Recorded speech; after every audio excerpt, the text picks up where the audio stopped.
Indonesia retrieves black box from crashed Sriwijaya Air plane. Official.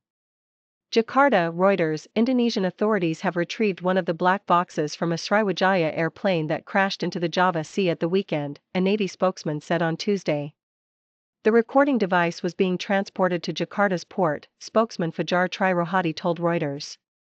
Local television footage had earlier showed a white plastic box holding the device aboard a speedboat.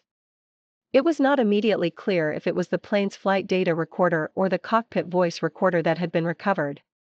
Transport Minister Budi Karya Sumadi and other officials were due to hold a news conference later on Tuesday.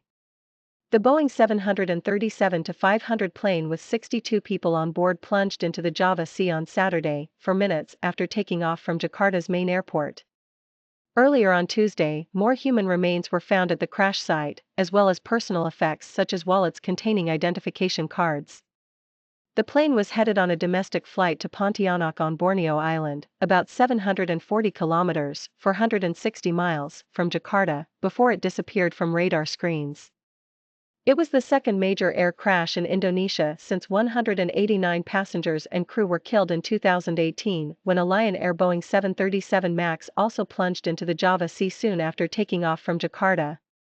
The jet that crashed on Saturday is a largely different design.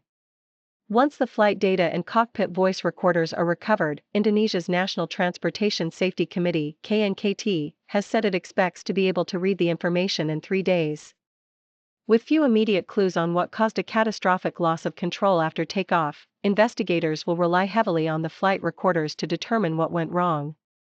The Sriwijaya airplane was nearly 27 years old, much older than Boeing's problem-plagued 737 MAX model. Older 737 models are widely flown and do not have the stall prevention system implicated in the MAX safety crisis. Additional reporting by Francisca Nangoy, writing by Ed Davies, editing by Martin Petty. Image: a National Transportation Safety Committee official, L, and a search and rescue agency member on board the Navy ship KRI Rigel inspect debris retrieved from the sea floor during the search and rescue operation for Sriwijaya Air Flight SJ-182 off the Jakarta coast, Indonesia, January 12, 2021. Reuters/Yudi Kaya Budiman.